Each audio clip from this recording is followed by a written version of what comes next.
Another day, another dram. Welcome back.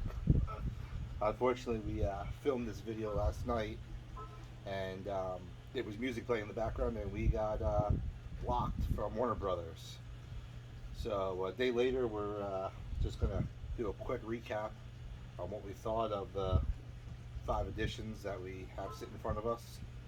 Um, Revisit our thoughts. Revisit from our last thoughts. Night. We got to recreate the video a little bit from last night.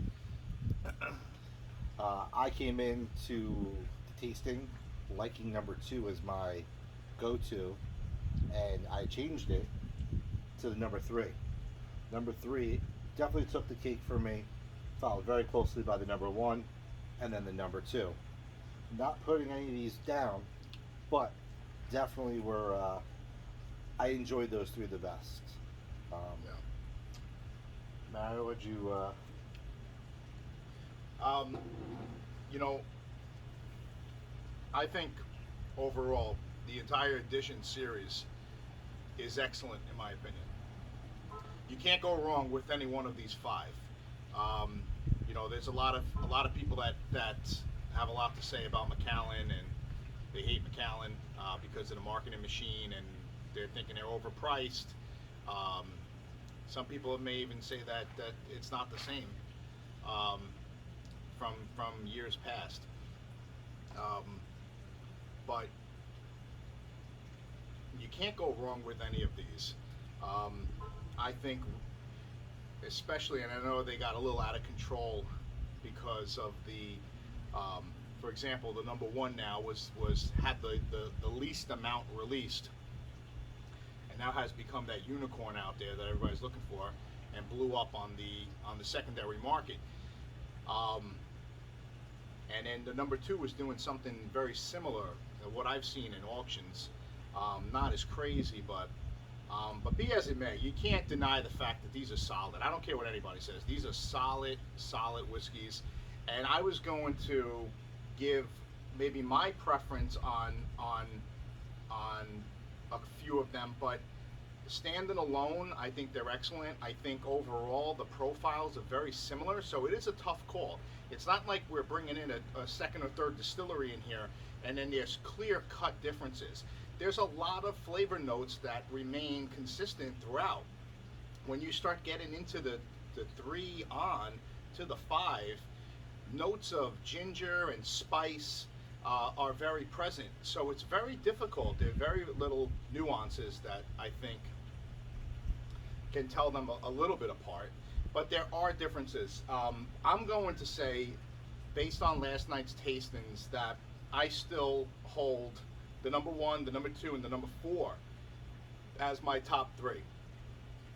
I probably killed a few of these already.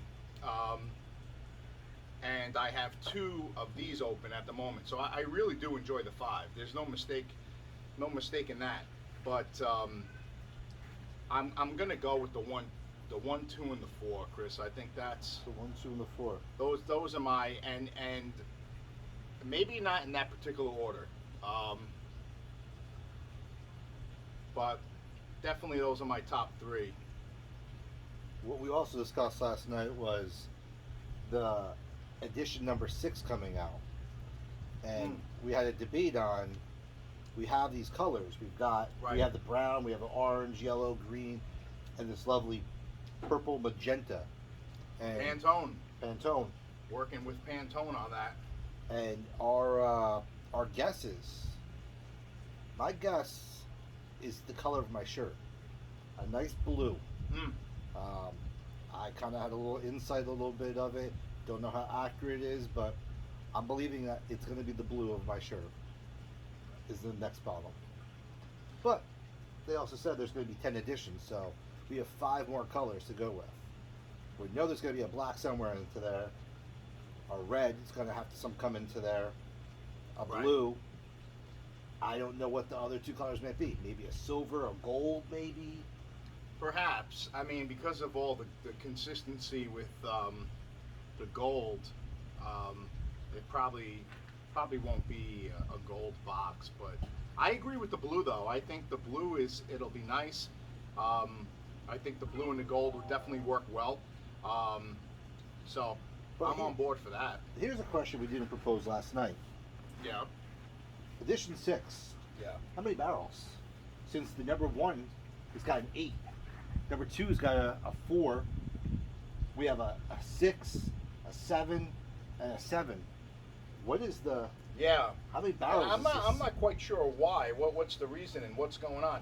When you look at the backs of these boxes here, I'm looking at the backs, and there's the breakdown. They give a pie chart on each of the editions, which is very nice, and they give the breakdown of the percentage of what was used: a hogshead, a butt.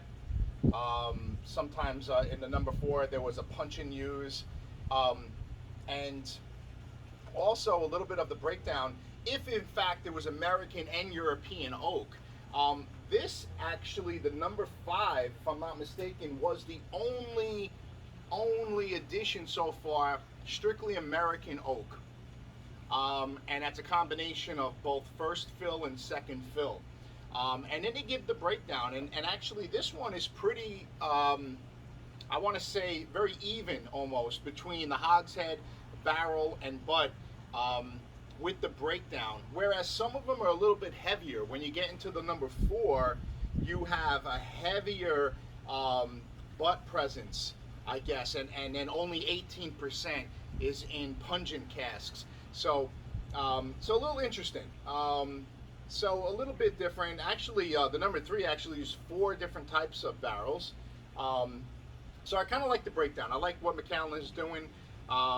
I like how there's just little differences, and I think that's why the profiles are very similar. And I think that's hard to really have favorites, at least in my opinion, because they're very, very similar in a lot of the characteristics, and especially because these breakdowns are kind of along the same lines. But as you're sitting there talking, you know what I'm noticing? 1, 2, and 3 done by the same master distiller. 4 and 5, 2 different people. It's not the same people, and they're not on any of the other ones. 1, 2, and 3. Oh, you're actually good point. Bob the Gennaro did the first 3. He also had 3 other people helping on the 2, and another person helping on the 3, but 4 and 5 he was not involved in.